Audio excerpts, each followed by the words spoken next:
France Inter.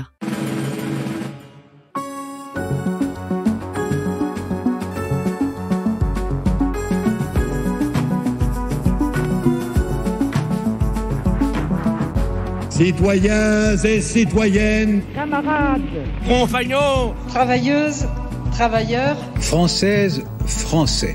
Et tous les autres, suivez-moi en quête de politique pour compléter notre collection de ismes, mieux comprendre les idées et les mots de la politique, leur histoire, leur signification et leurs évolutions. En quête de politique.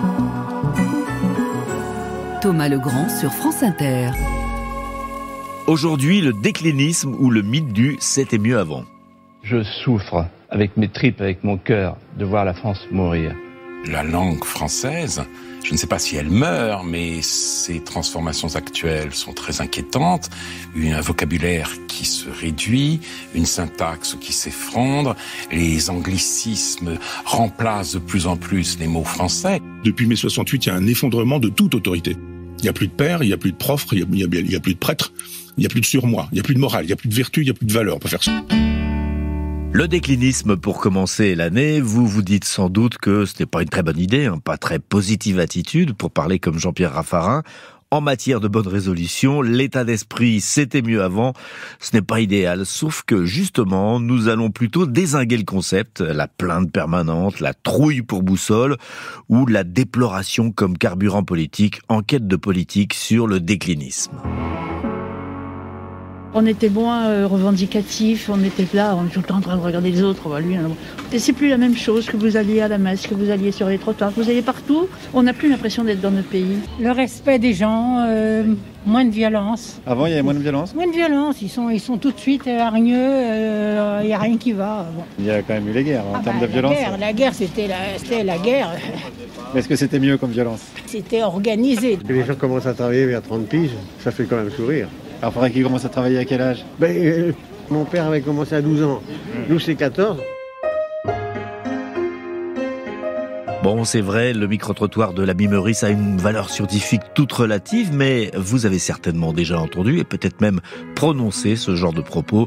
Rien ne va plus, c'était mieux avant, tout fout le camp, le déclinisme serait à la mode. Non, en réalité, il l'a toujours été. Il y a toujours eu une partie de la population, surtout au sein des élites intellectuelles, artistiques et politiques, souvent vieillissantes, une partie de la population qui regrette le passé et qui, regardant le présent avec ses lunettes sépia, le trouve affligeant ou effrayant. Demandez à un décliniste quelle est l'époque qu'il regrette le plus, quelle est la période dont il a la nostalgie et au cours de laquelle il estime que le pays et le monde allaient mieux. Il vous donnera des dates qui correspondent généralement à sa jeunesse.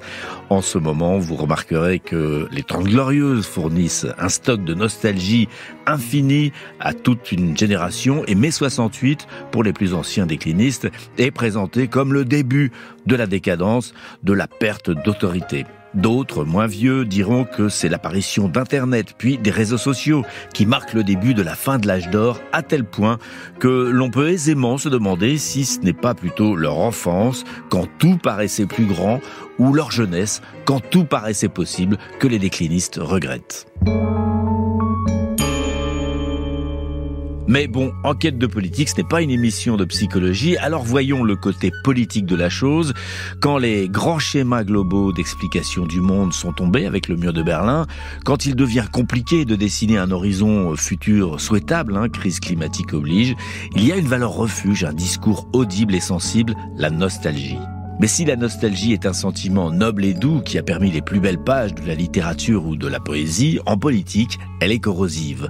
En dénigrant le présent, en dépeignant les périodes passées, celles où la femme était l'inégale de l'homme, où les colonies hiérarchisaient le genre humain, où la production et la consommation négligeaient l'environnement, où la moitié de la planète mourait de faim, où l'espérance de vie d'un ouvrier n'excédait que de peu d'années l'âge de sa retraite, où l'homosexualité était criminalisée, où la route faisait 10 000 morts par an, les déclinistes font œuvre de mémoire sélective. Pour sonder l'âme, au mieux mélancolique, au pire acariâtre des déclinistes, j'ai interrogé 2 universitaires qui se sont penchés sur la question. On peut les qualifier de déclinologues. L'historien Johan Chapoutot, qui devient un habitué d'enquête de politique, et on en est ravi. Et d'abord, Cécile Alduy, professeure de littérature française à l'université de Stanford et chercheuse associée à Sciences Po. J'ai profité de l'un de ses passages en France pour la rencontrer tout près de Sciences Po, à Paris. Le déclinisme a toujours existé. Il est manifeste depuis la Révolution, c'est le réflexe de ceux qui n'acceptent pas le bouleversement de l'ordre ancien, mais la forme moderne du déclinisme en France date du lendemain de la défaite de Sedan en 1870. Cécile Alduy est aussi l'autrice de La langue de Zemmour au Seuil. À la fin du 19e siècle, surtout après la défaite de 1870, il y a eu aussi un courant décliniste, mais qui parlait carrément de décadence, donc avec une connotation morale. Donc cette idée d'un déclin de la France, elle est très ancienne, donc on peut se dire qu'avec un tout petit peu de rationalité, si on a décliné depuis 2 siècles, on devrait être en dessous des pâquerettes. Donc je crois qu'en fait c'est plutôt une réaction au changement, le déclinisme. C'est-à-dire qu'il y a des accélérations sociétales, économiques, à certaines périodes historiques, des défaites militaires pour 1870, et ces basculements provoquent une sorte de panique, de mouvement de réaction, à la fois au sens politique et au sens psychologique, et elles sont formulées avec tout un champ sémantique de la catastrophe. C'est la mort de la France, il y a même un côté millénariste, presque, c'est vraiment la fin du monde qui arrive si on ne fait rien. Alors il y a 2 côtés en fait, il y a une dramatisation de la situation à des fins politiques, selon les auteurs, en disant si on dépeint un tableau absolument catastrophique de la France, choisissez-moi pour redresser la barre. Et redresser la barre en général, ça veut dire revenir en arrière, à avant la décadence. Donc c'est un mouvement réactionnaire, souvent autoritaire, qui est demandé comme sursaut face à ce déclin. Je crois qu'il y a une enquête de la Fondation Jean Jaurès où presque 82% des Français pensaient que la France était en déclin. Je sais pas très bien ce que ça veut dire en déclin, par rapport à quand, par rapport à qui, mais il y a un sentiment de lâcher, pas de lâcher prise, mais justement avec que la France n'est plus la grandeur rêvée dont on affuble quand on l'imagine dans les années 50 ou sous Napoléon, sous Louis XIV. Chacun a ses références historiques différentes. Les causes du déclin sont toujours dues à un laisser-aller, un relâchement général. Oui, alors chacun a sa tête de turc qui va être la cause principale du déclin.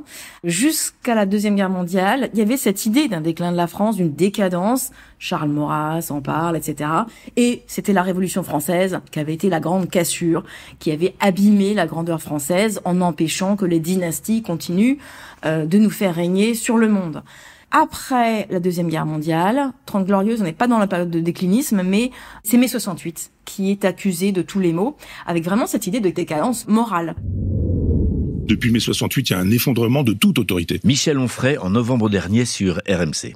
Il n'y a plus de pères, il n'y a plus de profs, il n'y a plus de prêtres, il n'y a plus de surmoi, il n'y a plus de morale, il n'y a plus de vertu, il n'y a plus de valeur. On peut faire ce qu'on veut, quand on veut, comme on veut.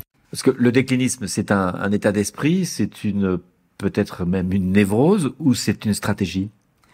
Alors je pense que ça dépend qui parle ou qui écrit. Des écrivains comme Houellebecq, je pense que c'est peut-être une névrose, effectivement, mais c'est un point de vue personnel. Michel Houellebecq, face à ces phénomènes que vous décrivez, il n'y a personne dans votre livre pour incarner les idées des Lumières, celles de la Révolution, les valeurs qui fondent la République. Non, c'est vrai. Michel Houellebecq, invité de la matinale de France Inter avec Patrick Cohen en 2015. C'est vrai. Ils ont disparu ? Ils sont en voie de disparition quand même, oui, plus ou moins. Au fond, ce que vous racontez, ce que vous imaginez dans ce roman, c'est la mort de la République. Est-ce que c'est ce que vous souhaitez, Michel Houellebecq ? Je ne sais pas ce que je souhaite. Je peux m'adapter à différents régimes. Arrivé à un certain point, je voterai plus. Enfin, je vote plus, quoi. Pas question. Nous sommes toujours avec Cécile Alduy. Des hommes politiques comme Zemmour, qui a quand même fait un livre qui s'appelle Le suicide français, pour justement dire la France est en train de mourir, ou même Marine Le Pen et son père auparavant. Ça, c'est une stratégie rhétorique qui consiste à utiliser le pathos, les émotions, faire peur, pour susciter une réaction qui va dire sauf qui peut. Comment se sauver de cet avenir néfaste qui nous est prédit? Eh bien, en général, dans le même discours, il y a une solution qui est proposée, c'est voter pour moi. Boulanger, c'était ça. Jean-Marie Le Pen, ses discours, c'est ça. Marine Le Pen, Zemmour. C'est pour ça qu'il faut noircir la situation, en fait, aussi. Si vous lisez un livre de Zemmour, moi, je me rappellerai toujours, quand j'ai commencé à lire son livre de 2022, première page, c'est tellement glaçant, j'avais envie de me calfeutrer chez moi et de d'acheter des armes à feu pour me défendre. Parce que c'est une description tellement apocalyptique qu'on a l'impression qu'il faut un flic au coin de la rue partout pour pouvoir être en sécurité. Oui, on se souvient de son clip qui était assez catastrophiste. En fait, c'est fondamentalement nostalgique aussi, le déclinisme. C'était mieux avant, tout simplement. Même sur Paris ou sur l'écologie, on entend des voix qui expliquent que c'était mieux avant, alors que quand on regarde des photos d'avant, le parvis de Notre-Dame était un parking, par exemple. C'est pour ça qu'il y a certainement quelque chose d'un petit peu de générationnel. C'est pas ceux qui ont 18-20 ans qui sont déclinistes en général. En fait, vous voulez nous dire que quand on dit c'était mieux avant, on dit ma jeunesse c'était mieux avant. Tout à fait. Tout le monde pense que c'était mieux avant une fois passé un certain âge. Tout simplement parce que c'est cette nostalgie de la jeunesse, d'une période où on était en phase avec le temps, puisque c'était notre temps. Donc c'est pour ça que c'est un ressort psychologique vraiment très efficace. Parce que tout le monde, à un moment donné, va se dire c'était mieux avant dans sa vie personnelle et peut le projeter sur la société pour se conforter dans le fait qu'il n'est pas tout seul. En fait, c'est extérieurement à lui-même que les choses se sont dégradées et pas simplement personnellement que, voilà, le temps passe. France Inter, enquête de politique. Thomas Legrand. Et on regrette sa jeunesse et le monde qui allait avec. Vous avez remarqué qu'on parlait déjà des quais de Seine, mais pour regretter qu'ils étaient envahis par les voitures. Les déclinistes d'aujourd'hui regrettent qu'on ne puisse plus y circuler en voiture. Mouloudji tout fout le camp en 1972. À Metz, depuis octobre dernier, il y a eu plus de 2500 vols de véhicules, plus de 200 agressions, plus de 3000 enquêtes. Les accidents de la route des 7 premiers mois de cette année ont été beaucoup plus meurtriers que ceux des 7 premiers mois de 1975. La Seine, chaque jour, rejette une quantité de pollution équivalente à celle déversée par une ville de 9 millions d'habitants. Et le Rhône, à lui seul, charrie quotidiennement 20 tonnes d'hydrocarbures à la mer. Une toast-peuse qui se fait violer n'a que ce qu'elle mérite. C'est la conclusion que l'on tire d'une récente décision de la Cour d'appel de Colmar qui réduisit de moitié la peine de prison d'un automobiliste violeur. On peut aussi s'interroger comment les Français ressentent-ils directement cette violence, se sentent-ils tous personnellement concernés? Je crois que ce n'est pas le cas. La France de 1978 ne ressemble pas en effet à la France du Moyen-Âge et statistiquement la criminalité est moins importante aujourd'hui qu'il y a un siècle seulement. Seulement voilà, il y a un siècle, on ne savait pas qu'un crime ou qu'un vol avait été commis à quelques kilomètres. Aujourd'hui, tout le monde le sait et c'est alors la peur qui s'installe.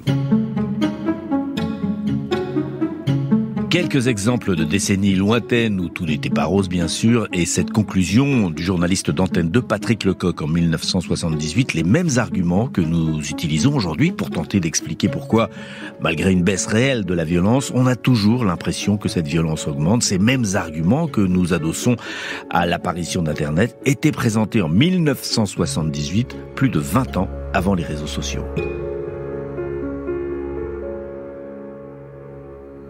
Le déclinisme est un discours qui réclame de la verticalité et donc des repères. Et dans un monde très compliqué où on peut voir instantanément tout ce qui se passe, où l'actualité défile, on scrolle sur nos portables, l'actualité défile devant nous, c'est assez anxiogène. Peut-être que le déclinisme décrit un monde rassurant. Oui, il y a un sentiment de perte de sens. Cécile Alduy. De perte de repères, que tout se vaut, on va entendre ça, qu'il y a plus de valeur, il y a plus de hiérarchie, il y a plus d'autorité. Les experts sont au même niveau que celui qui poste son tweet sur Internet. Donc il y a Ça, c'est pas faux. C'est pas toujours faux, mais c'est pas toujours vrai non plus. C'est-à-dire qu'il y a une sorte d'aplanissement de tout. Et donc, cette idée que, où se repérer, pour à la fois se guider et, combattre ce sentiment que il n'y a pas de direction qui soit choisie, qui soit voulue, à la fois au niveau de la nation, du pays, mais aussi des choix individuels pour le travail, etc. Donc je pense que Il y a fondamentalement l'idée d'une perte de sens derrière le déclinisme, ou de ce risque en tout cas. Il y avait des structures de la pensée, des courants, des repères moraux, et soudain tout se vaut. Un des thèmes chéris des déclinistes, c'est l'éducation. Oui, alors l'éducation, ça c'est très très intéressant parce que au bout d'un certain temps, on se dit que si le niveau a baissé depuis tant d'années, là encore, le niveau doit être en dessous de 0. Il y a énormément de fantasmes et de projections. Par exemple, quand on entend que l'histoire n'est plus enseignée chronologiquement, pour avoir des enfants qui sont à l'école, bien sûr qu'elle est enseignée chronologiquement. Donc il y a une sorte d'instrumentalisation aussi de problèmes réels. On constate qu'en maths, les enfants français sont pas très bons par rapport à d'autres. Il y a toujours ce problème de par rapport à quoi, par rapport à qui, par rapport à quand on compare. S'il y a un déclin, est-ce qu'on compare par rapport aux Français d'il y a 40 ans, donc les Français de 40 ans, ou par rapport à Singapour en maths, ou la Finlande pour l'éducation? Et c'est le vague en fait des points de comparaison qui sape un peu la validité du discours décliniste. Parce qu'à chaque fois, en fait, on va changer les repères pour pouvoir continuer d'avoir le même discours, que tout se perd. Non, mais c'est-à-dire que les déclinistes, s'agissant de l'éducation, disent les gamins de 15 ans ne connaissent plus de fables de La Fontaine. Nous, on en connaissait 5 ou 6, nos pères une dizaine. Et en même temps, ils parlent anglais ou ils connaissent beaucoup d'autres choses, mais ils ne voient qu'un aspect des choses. En fait.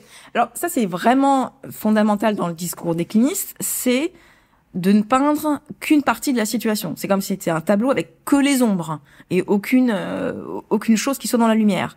Et typiquement, par exemple, pour l'éducation, on ne se rend pas compte que maintenant les enfants apprennent l'informatique à l'école à partir de la 6e, qu'ils ont une connaissance de la vie sociale très développée. Et donc, on n'ajuste jamais les critères de référence avec l'époque. Donc, bien sûr, par rapport aux générations qui apprenaient le grec et le latin, les jeunes d'aujourd'hui n'apprennent pas le grec et le latin dans les mêmes proportions. Est-ce si grave? Je ne suis pas sûre. Surtout que le monde d'aujourd'hui requiert moins le grec et le latin que l'informatique, les maths, l'anglais, etc. Mais l'idée, c'est pas, faut revenir en arrière. L'idée, c'est de s'interroger sur qu'est-ce qui marche pas aujourd'hui. Et qu'est-ce qui marche pas aujourd'hui, c'est comme ce qui marchait pas il y a 15, il y a 20 ans, c'est que les filières sélectionnent, que il y a énormément de reproduction sociale, de déterminismes sociaux, etc. Et qu'il y a une inégalité spatiale qui s'accroît aussi. Exactement, des inégalités de revenus, de patrimoine, etc. Donc en fait, l'explication du problème de cette école qui rame à réduire les inégalités ne remet pas en cause la position de la France sur ce plan fondamentalement comme si elle était elle-même en déclin, mais plutôt redonne du grain à moudre finalement pour des gens qui gardent les mêmes idéaux et qui constatent en fait les mêmes travers qui conduisent à ces inégalités. Le déclinisme sur l'éducation à droite, c'est beaucoup plus moral aussi. C'est l'autorité du maître qui décline, c'est la violence à l'école, même la langue que parlent les jeunes, et tout le côté vestimentaire. Enfin, c'est vraiment... C'est les Beatles avec les cheveux longs dans les années 60. Enfin, c'est un peu le même discours que la jeunesse déchoit par rapport aux aspirations, aux modèles de vie, d'éducation d'une autre génération. Même les petits bals de nos campagnes, c'était mieux avant. Souvenez-vous, à la fin 2023, il y a un peu plus d'un mois, CNews et les médias bollorisés faisaient leur chou gras, récupérant la mort du jeune Thomas à la fin d'un bal dans le village de Crépol, dans la Drôme. Un jeune de la cité voisine, le quartier de la Monnaie, est l'assassin présumé. La preuve d'un ensauvagement de la société, la preuve d'un début de guerre civile. Mais les bals tragiques, ça a toujours existé. Et même, il y en avait beaucoup plus avant. Bals tragiques était d'ailleurs l'un des titres poncifs de la presse française. Écoutez cette archive qui date de 1974. Vous écoutez France Inter, il est 22h.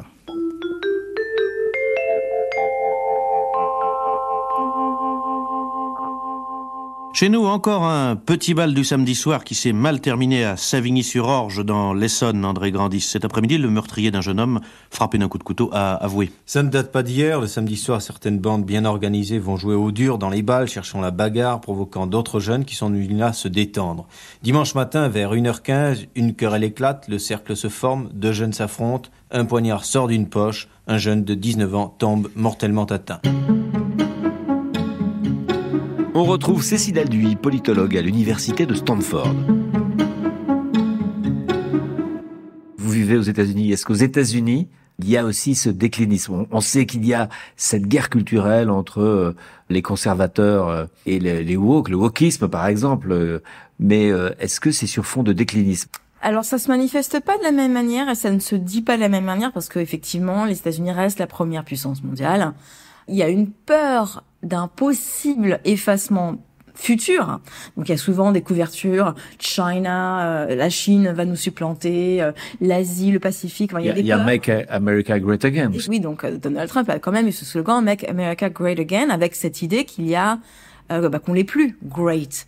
En fait, la mythologie américaine est tellement dans le mouvement, dans l'après, dans le plus ceci, plus cela. C'est-à-dire que le retour en arrière, ce serait quand ? Enfin, je veux dire, avec une histoire aussi courte, en fait, il n'y a pas de moment, même ce que nous on appelle les 30 glorieuses, il y a toujours eu zéro chômage aux États-Unis, pratiquement, même quand nous on en avait 12%, ils en avaient 7%. Il y a une critique de la déliquescence de valeurs morales de la part de la droite conservatrice, mais il n'y a pas cette idée que les États-Unis comme pays sont en train de s'abîmer ou de s'effondrer. Et il n'y a jamais eu vraiment cette idée. Qui a trouvé la solution au c'était mieux avant, il en a fait son métier, plongé toute la journée dans le passé. Franck Olivard, à la technique aujourd'hui, Guillaume Ficheux. On retrouve maintenant Johan Chapoutot, historien à la Sorbonne et auteur aux éditions des Presses universitaires de France du Grand Récit, avec un chapitre consacré au déclinisme. Johan Chapoutot. Fondamentalement, le déclinisme, c'est une lecture du temps tout à fait particulière, sous l'angle de la déploration et du regret. C'est un rapport au temps, alors qui a ses racines anthropologiques et psychologiques chez certains individus, qui voient le passage du temps comme étant un lieu de déperdition et de perdition. Déperdition physique, biologique et perdition morale. Le déclinisme, c'est au fond la pente descendante du temps, un rapport très pessimiste à l'avenir. Mais alors, le déclinisme, c'est aussi un acteur politique. Alors c'est une culture politique très présente d'ailleurs en France depuis la contre-révolution des années 1790. Je ne sais pas si c'est vraiment un acteur politique parce que ce que l'on constate, c'est que le déclinisme a souvent du mal à mobiliser pour l'action. Parce que lorsque vous inscrivez dans un registre déploratoire, un registre mélancolique, vous avez du mal à susciter l'action. Vous pouvez, au fond, par cet affect-là, parler à d'autres affects et rassembler une communauté, au fond, très émotive, mais il n'y a pas forcément de débouché politique en termes d'action. Oui, c'est plus une réaction qu'une action. Complètement, et on voit par exemple que des discours de type Zemmour ou Finkielkraut en France ont beaucoup plus de mal à mobiliser que des discours enthousiasmants comme ils l'ont été dans les années 30, comme le nazisme, dans la mesure où si eux-mêmes s'adossaient à une conception décadentiste du temps, ils proposaient une solution enthousiasmante pour les contemporains et ils ont été suivis. Ce qui n'est pas le cas des déclinistes purs. Alors Johan Chapoutot, je vous propose un petit exercice. On va écouter quelques déclinistes de différentes tendances. Alors c'est des tendances que j'ai un peu inventées. Je me suis aussi inspiré de votre livre. Et vous allez nous les commenter si vous le voulez bien. On va commencer par Alain Finkielkraut, puisque vous parlez de lui.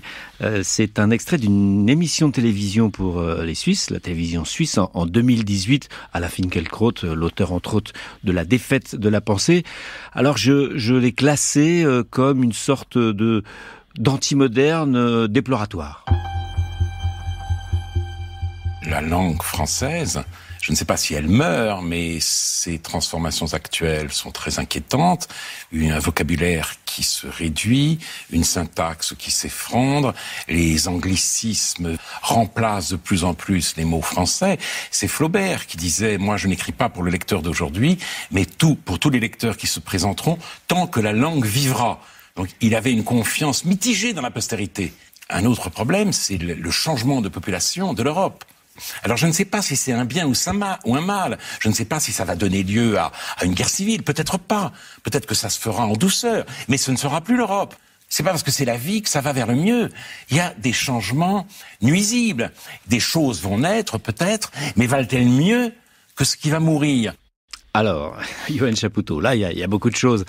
Il cite Flaubert, d'ailleurs, Alain Finkielkraut. Et justement, dans votre livre, vous citez Flaubert, le dictionnaire de Flaubert. Époque, donc, à l'entrée, époque, notre époque, tonnerre contre elle, se plaindre de ce qu'elle n'est pas poétique, et l'appeler l'époque de transition, l'époque de décadence. Oui, avec l'extrait de Finkielkraut, on a un festival au fond de tous les lieux communs du déclinisme esthète ou esthétique. C'est un littéraire avant d'être un philosophe, comme il le dit. Et il est sincère. Tout à fait, et je pense que ça s'inscrit dans une idiosyncrasie personnelle, une psychologie personnelle, au fond, très angoissée, très mélancolique, et qui ne peut percevoir le temps qui passe comme un lieu de l'arasement, de la déperdition et de la dissolution. Alors là, on va dire que vous pathologisez son avis. De fait, la pensée s'inscrit toujours dans un corps et dans un rapport au temps. On le sait depuis au moins Nietzsche et Freud. Et là, avec Finkielkraut, on a une tendance d'un déclinisme esthétique qu'on peut rattacher à Gobineau, au comte de Gobineau, qui a été peut-être le parangon de cette tendance-là. Lui-même était un poète, un littéraire. Alors, rappelez-nous Gobineau. Le comte Joseph Arthur de Gobineau. Théoricien du racisme. Alors, qui est aussi un théoricien du racisme, mais ce qui n'est pas très surprenant au XIXe siècle, c'est assez très courant, qui incarne une vision décadentiste de l'histoire, qui acte le fait qu'au fond, tout est fini, tout est perdu, tout est fichu. Et c'est un petit peu ce que dit Finkielkraut ici. Au fond, les processus sont immaîtrisables, dit-il. On se perd dans une indifférenciation, dans un marais culturel et biologique terminal. Ce qui est étonnant, c'est qu'il finit en disant ça ira peut-être, je ne sais pas, vers une guerre civile. Si on pense que ça peut aller vers une guerre civile, ça devrait déclencher quelque chose pour dire attention, faisons en sorte que ça n'aille pas vers une guerre civile, et ça devrait mener vers l'action. Alors, c'est une hypothèse qu'il formule, mais peut-être que par caractère ou par conviction ou par analyse, il ne la retient pas. Il y a toujours effectivement quelque chose d'apocalyptique derrière le déclinisme, puisque aussi bien vous vous acheminez vers la fin fait toujours référence, dans la tradition occidentale du moins, à quelque chose de l'ordre de l'apocalypse. Mais lui ne semble pas retenir vraiment cette hypothèse-là, contrairement à Zemmour, par exemple. Alors on va y venir, mais on va continuer à décliner nos personnages déclinistes, parce que là, on est dans le type même de l'antimoderne. Il a peur du progrès, il l'avoue, et il y a une forme de déclinisme qui n'est pas du tout antimoderne, qui dénonce l'incapacité de la France à s'adapter au moderne. C'est Nicolas Bavrez, ici en 2003, sur France Culture. Je rappelle que Nicolas Bavrez a écrit plusieurs livres, dont deux, l'un qui s'appelle Les 30 piteuses, et l'autre La France qui tombe, donc des titres très explicites. Quand on regarde le profil très heurté de la France depuis le 19e siècle, on s'aperçoit qu'il y a une difficulté particulière à s'adapter aux grands changements historiques, aux grandes transformations du monde. Ça a été vrai à la fin du 19e siècle avec la deuxième révolution industrielle, à côté de laquelle la France est passée alors qu'elle avait tous les atouts pour bien y figurer, et c'est là qu'elle s'est fait dépasser notamment par l'Allemagne. C'est vrai dans les années 30, où la France mesure mal la montée des totalitarismes, où elle est le seul des grands pays développés à avoir en 39 une production plus dégradée qu'en 29. Et aujourd'hui, je pense que nous sommes confrontés à un phénomène comparable. Voilà, c'était Nicolas Bavrez. Alors là, Johan Chapoutot, on n'est pas du tout dans le c'était mieux avant.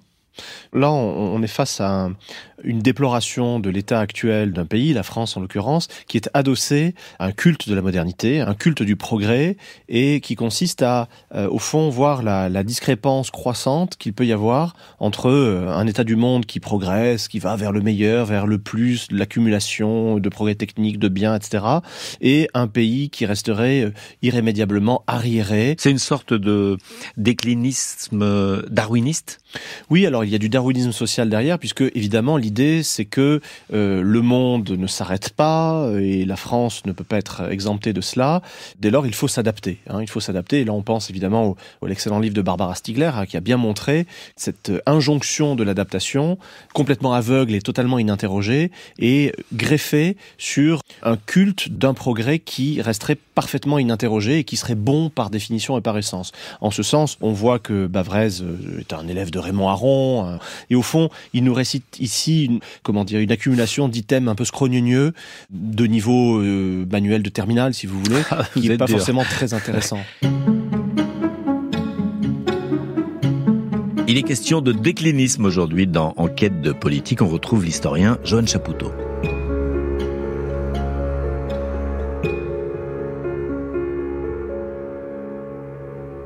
Bon alors, puisque nous avons parlé de darwinisme, je signale à nos auditeurs que vous pouvez nous écrire sur le site de France Inter et sur la page de l'émission pour nous proposer des ismes. Et justement, j'annonce ici qu'on va faire une émission sur le darwinisme puisque c'est une suggestion d'un de nos auditeurs. On va continuer notre revue de déclinistes et justement, on va rester, il ne serait pas content, Nicolas Bavrez, je m'en excuse auprès de lui, mais on va passer du Philippe Pétain, qui est, contrairement à ce qu'on pourrait croire, qui n'est pas dans le c'était mieux avant, qui est dans cette demande d'adaptation. Il déplore le fait que la France ne se soit pas adaptée à la modernité d'alors. La modernité d'alors, dans les années 30 et 40, c'était le fascisme. Le régime électoral représentatif, majoritaire, parlementaire, qui vient d'être détruit par la défaite, était condamné depuis longtemps par l'évolution générale et accélérée des esprits et des faits dans la plupart des pays d'Europe, et par l'impossibilité démontrée de se réformer. En France, il donnait tous les signes de l'incohérence. L'inconscience en matière de politique étrangère ajoutait à ces signes un présage de catastrophe. Alors, Yoann Chapoutot, là, on est loin du « je hais ces mensonges qui nous ont fait tant de mal, c'était mieux avant ». Non, c'est pas ça. Alors, on a quelque chose de très classique quand même, puisque c'est une critique en règle du régime parlementaire, très banale dans le contexte des droites des années 30, qui s'oppose au régime parlementaire sur le fondement de son inefficience supposée. Oui, mais le régime parlementaire, c'était le passé. C'est un passé qu'il voudrait voir révolu. Et la modernité technique, technosolutionniste, pour employer un terme contemporain, c'est effectivement les régimes autoritaires et plus précisément les fascismes. Et c'est ce que défendent les antidémocrates de droite dans les années 30 et c'est ce que Philippe Pétain reprend avec son gouvernement et avec sa technostructure à partir du 10 juillet 1940. Il faut être efficace, il faut être efficient, il faut avoir du rendement, il faut être productif, il faut être rapide pour épouser effectivement la temporalité, la chronicité du monde et ne plus se complaire à des discussions, des débats, des votes qui seraient stériles. Alors, est-ce qu'on peut classer Philippe Pétain parmi les déclinistes ? Parce que là, vous nous décrivez un homme épris d'une modernité qui nous paraît ancienne, nous, mais qui était la modernité de l'époque. C'est quand même un décliniste parce que le fond de sa pensée, c'est que l'ordre moderne post-révolutionnaire n'était pas le bon et qu'il faudrait mieux revenir à un ordre ancien. On le voit d'ailleurs avec la résurgence du corporatisme, des corporations, la fin de la loi Le Chapelier. C'est un décliniste pur et dur. Et la solution à son déclinisme, à son diagnostic de déclin irrémédiable, c'est la réaction. Donc il est réactionnaire. Donc il faut revenir à quelque chose de plus archaïque, qui est une forme de monarchie et de concentration du pouvoir exécutif dans les mains d'une seule personne. C'est d'ailleurs en grande partie un nostalgique de l'ancien régime, puisqu'il en adopte même les tournures, les formules compassées. Nous, Philippe Pétain, maréchal de France, etc., en tête de chaque décret ou de chaque loi. Et puis par ailleurs, c'est pas très imaginatif dans la mesure où c'est un militaire. C'est un militaire qui considère avec beaucoup de mépris les politicards qui discutaillent, au profit évidemment du caractère viril et décisif de la décision exécutive. Je souffre avec mes tripes, avec mon cœur, de voir la France mourir, submergée de l'extérieur, effondrée de l'intérieur. Philippe de Villiers sur France 3 en 2015. En 1992, j'ai compris qu'en réalité, il y avait toute une partie des élites mondialisées qui avaient décidé de brader la France. Et je me suis souvenu de conversations avec Valéry Giscard d'Estaing, avec Jacques Chirac, plus tard avec Nicolas Sarkozy, qui m'ont dit « la France a fait son temps ». Et c'est ça que je n'ai pas pu accepter. Et c'est pour ça que je me suis battu. Et avec le grand tort d'avoir raison trop tôt. Et je me suis battu pour qu'on n'abatte pas les murs porteurs. Voilà, les murs porteurs, Philippe de Villiers. Qu'est-ce que ça vous inspire, Yoann Chapoutot ? Plusieurs choses déjà dans l'énoncé des mesures ou des murs porteurs, justement. C'est une culture politique nationale catholique assez classique. Alors, en partie conservatrice et en grande partie réactionnaire. Et ça s'inscrit dans une déploration très commune en France depuis les années 1790, depuis les débuts de la contre-révolution, contre 1789. Il s'est agi de restaurer le roi, restaurer les autels, restaurer Dieu, restaurer la tradition. Et Philippe de Villiers, par sa socialisation personnelle, familiale, religieuse et politique, est un représentant, au fond, archétypal de cette réaction nationale catholique. Il commence en disant « je souffre ». Avec d'ailleurs une forme, de mise en scène christique, puisque c'est le corps qui souffre, et par ailleurs une participation immédiate, charnelle, de son propre corps au corps de la France qui souffre, et donc il participe de cette souffrance. Alors il y a une autre façon de trouver que c'était mieux avant, et c'est la nostalgie. Et la nostalgie, c'est beaucoup moins politique, mais c'est peut-être beaucoup moins manipulatoire que tout ce qu'on vient d'entendre. C'est peut-être plus respectable. Et on va écouter un nostalgique, Patrick Sébastien, l'humoriste, l'imitateur Patrick Sébastien. Alors vous levez les yeux au ciel parce que vous êtes un intellectuel, Yoann Chapoutot, mais ce qu'il dit, on l'entend beaucoup quand même, Patrick Sébastien. J'ai rien contre la modernité, mais je pense que il faudrait qu'on prenne des valeurs d'avant pour mieux avancer maintenant. C'est tout sauf regarder en arrière. C'est une certaine forme de solidarité, de droiture, de respect. C'est un mélange très anachronique de liberté et d'autorité. Tu as connu les années 80 comme moi, on avait ce mélange de liberté, parce qu'on avait plus de liberté, il n'y avait pas les réseaux sociaux omniprésents, il n'y avait pas tout ça, et il y avait une autorité, on respectait certaines choses. J'ai eu la chance de connaître ces années 80, et quand j'en parle au monde d'aujourd'hui, ils m'ouvrent des yeux comme ça. Il y avait une sécurité déjà. Moi, quand j'allais chez Michou, je garais ma bagnole sur les trottoirs de Barbès, je savais que je la retrouverais. Aujourd'hui, je suis pas sûr. Tu vois. Alors, qu'est-ce qu'il regrette, à votre avis, Yoann Chapoutot? Il regrette les années 80 ou il regrette sa jeunesse? Il regrette sa jeunesse, très clairement. Et c'est là qu'on voit comment on passe de l'individuel au politique, au fond, et de l'émotionnel au doctrinal. Parce que la nostalgie, c'est quelque chose de tout à fait louable et de tout à fait respectable, et on les touche à titre individuel. Et créatrice, d'ailleurs, artistiquement. Oui, absolument. Ça nourrit une mélancolie très féconde, intellectuellement et artistiquement, ça c'est certain. Et puis même, ça exprime une tendresse de la part de l'individu qui va contre la brutalité du temps. Bon. Mais là, on voit bien que dans la panthéonisation ou l'héroïsation ou la peinture délicate, sépia d'une époque, d'une période, on ramène forcément des caractéristiques de cette période, donc des valeurs, et on formule au fond, en creux, même si c'est pas explicite, un projet politique. Et on le voit très clairement ces derniers temps, ces dernières années, avec, alors c'est dû au passage des générations, mais ce retour nostalgique sur les 30 glorieuses, sur les années 60, etc., très largement mythologisé. Parce que quand on parle de 30 glorieuses, nos amis historiens ont bien montré qu'il s'agissait de périodes de forte inégalité sociale, de pollution terrible et de destruction de la planète épouvantable. Donc il faut être un petit peu lucide sur ces choses-là, y compris vis-à-vis de soi-même et de son propre rapport au passé. Nous sommes toujours avec l'historien Yoann Chapoutot. Alors le chantre actuel du déclinisme, celui qui tente de réunir tous les déclinistes sous sa bannière, celui qui décrit un monde au bord de la guerre civile, qui noircit tout pour tenter d'apparaître lui-même comme la petite lumière au milieu de cette nuit, c'est bien sûr Éric Zemmour, moi ou le déclin, moi ou la chute, moi ou la fin de la France, en toute simplicité. Alors vous dites, Yoann Chapoutot, que le déclinisme est le revers de la médaille du messianisme. Et là, on a le déclinisme au service du messianisme. On le voit très clairement dans l'histoire politique américaine et française, deux nations qui, depuis la fin du XVIIIe siècle, depuis leur révolution précisément, et le message qu'elles ont voulu porter au monde, s'estiment lestées d'une mission particulière d'émancipation des peuples et de changement de l'histoire. Quand l'histoire n'est plus tout à fait au rendez-vous, et c'est le cas aux États-Unis depuis la guerre du Vietnam, au fond, il y a un retournement effectivement d'un affect très puissant qui est l'affect messianique, très enthousiaste, de porter un message, retournement en un déclinisme assez, soit dépressif, soit apocalyptique. Et on l'a vu notamment avec le succès de l'extrême droite aux États-Unis et l'élection de Trump en 2016. On le voit également en France, où effectivement cette mission universelle est très présente, et où de fait, il est possible qu'on ne se remette pas de Louis XIV et de Napoléon en France, au fond.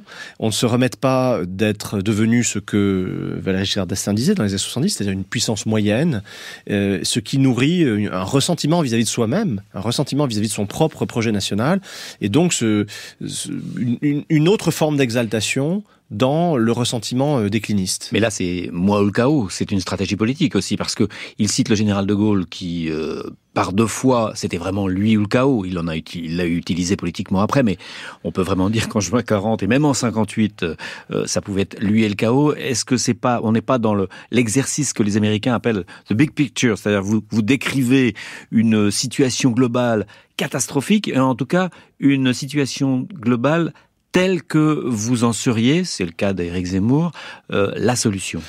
Le problème, c'est que quand vous voyez le discours de ce monsieur, vous voyez bien que aux 3/4, voire plus, il s'agit d'un discours parfaitement déploratoire, avec toujours cette présence du suffixe « dé », qui exprime la chute en latin, déclin, dégénérescence, déplacement, déclassement, etc.